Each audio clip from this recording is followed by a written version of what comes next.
O Evangelho de Cristo ele não é uma corrida de 100 metros rasos, uma prova rápida. É uma maratona. E diante disso, como se manter correndo nessa corrida? Como perseverar nessa trajetória e que comece a resenha e agora a gente pode atropelar um ao outro, cotovelar, tá tudo liberado. Eu particularmente acho que a vida cristã, ela ganha importância quando você olha para como você termina, não como você começa. Começar é muito bom, o processo também é muito bom, mas o que conta na vida cristã é como você terminou. O que vai ficar é como você terminou. 80% dos homens na Bíblia começaram bem e terminaram mal. Então o ponto é como a gente termina essa trajetória. Sem resiliência, sem perseverança, é um tiro curto. A gente vai começar muito bem, vai ter uma trajetória boa, mas talvez a gente não consiga chegar na linha de chegada. A minha oração é para que eu termine bem. Não só termine bem, mas que eu bata recordes. Amém. Eu já ouvi uma frase que eu também tenho tudo a ver com isso que o pastor está falando, que diz que o importante não é você chegar primeiro, é você chegar. Né? Na corrida cristã é isso. Você não está apostando corrida, você está perseverando no caminho. Então, à medida que você... É difícil, é um caminho cheio de obstáculos, é um caminho de lutas, porém, você chegando, você é vencedor. E é como o Giovanni estava comentando, né? Alguns colocam o pezinho na piscina e sem mergulhar nela. E o que o Senhor espera de nós nessa corrida? É que a gente chegue. Amém. E é muito importante também nesse tempo, né, de corrida com Deus, a preparação durante todo esse tempo. Um atleta, quando ele vai correr uma maratona, ele precisa se preparar, porque são 42 quilômetros, o treino dele é de 20, de 30, né, de 35, e essa preparação é que vai dar para ele o entusiasmo, vai dar para ele a força muscular e trazendo para uma parte espiritual, a oração, o jejum é que vai dar para ele, né, a firmeza para que ele continue a prosseguir, né? Eu me lembrei de uma corrida que eu fiz de 23 quilômetros em uma montanha. Eu não estava preparado, mas como eu já tinha pago, eu fui. Cara, que corrida louca. Era só montanha de 23 quilômetros. E no 15º eu quebrei. Eu tava com cãibra nas duas panturrilhas, a minha perna direita já tava puxando também a posterior. Só um detalhe, quanto tu pagou pra ir nisso aí? Cara, acho que eu paguei uns 130 Eu reais. ganhando 130 eu não ia, Caião. Eu não ia. O Caião tá aqui fora, o pastor Luizão também, não ia. Eu perguntei pra minha cunhada, você já correu os 10 quilômetros? Ela, corri. Eu falei, mesmo, Ju? Eu falei, mas e aí, como é que foi? Você foi andando ou correndo? Ela morrendo. Eu fui morrendo. E era importante também conhecer o percurso que você vai prosseguir, porque nessa que era só montanha, a minha meta era não parar de correr. Eu não vou parar de correr em nenhum tempo. Então, quando começava a subida muito íngreme, todos estavam andando e eu correndo. E ainda com a mochila de hidratação nas costas, pesava mais ainda. Nossa, no 15º eu quebrei. Quando eu cheguei no 23º, que era já para acabar, eu já estava andando. Já tinha desistido da minha meta, né? Porque não aguentava mais, meu músculo não estava preparado para isso. E aí, no fim, quando você acaba a prova, você acaba já numa descidinha, você já desce no campo de futebol, que é a chegada. Aí todo mundo dá o sprint final, né? Vamos dar o sprint. Eu falei, agora eu vou. Todo mundo vai, eu vou. Vou cair. Nessa aqui eu fui, aí puxou tudo. Eu cheguei no fim da prova com uma cara de exausto. Eu não aguentava mais, véio. Não aguentava mais. Mas chegou. Cheguei. Consegui ganhar a medalha, né, de participação. Até o Natan foi comigo nesse dia. E ele correu de 10 quilômetros e ele ganhou de 3º lugar na categoria dele.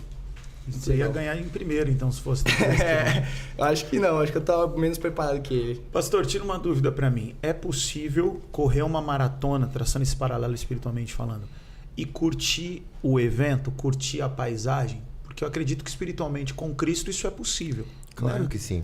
Mas o que ele colocou é bem colocado, e o que a tia Mico colocou também é, porque você também, você disse, a corrida não é uma corrida de 100 metros, é uma maratona. Mas não é uma maratona de asfalto plano. A corrida cristã, ela é de montanhas e vales. O verdadeiro evangelho é de montanhas e vales. É uma corrida que nem essa que ele participou. Que você tem que ter um pré-treinamento, e onde a gente encontra esse pré-treinamento é na igreja. Por isso que não dá para ter cristão avulso. Não existe corredor que não treinou para estar ali correndo. Então, se você tem um treinamento e se preparou para aquilo, para a adversidade que você vai enfrentar, você vai desfrutar. A dor vai ser o seu prazer, porque você treinou para aquilo.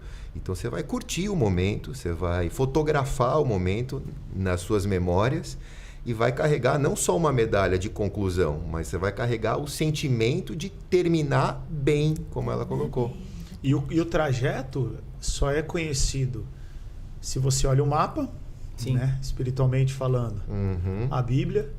Com certeza, se você conversar com alguém que já conheceu essa prova, o cara vai te dar o trajeto, a dica, ó, aqui você dá uma segurada, ali você solta ali. E isso é o discipulado, é o que a igreja faz com a gente, né? Ou, se você não tem um mapa e se você não tem essa pessoa para te instruir, uma revelação divina. E mais uma vez você se encontra na dependência de Deus. Sim. A tia Mica talvez é que está correndo mais tempo, não a corrida de asfalto, mas a corrida da vida. Uma das coisas que eu me alegro no Senhor é o fato de eu estar convertida desde os 14 anos, né? Então, isso fazem 42 anos que eu estou com o Senhor. E eu sempre conto no meu testemunho que são 42 anos sem janelinhas, né? Muito importante. Foram ininterruptos. E é lógico que em momentos na nossa vida, na nossa corrida com o Senhor, há momentos em que você se cansa, há momentos que você tem o desgaste, né, espiritual.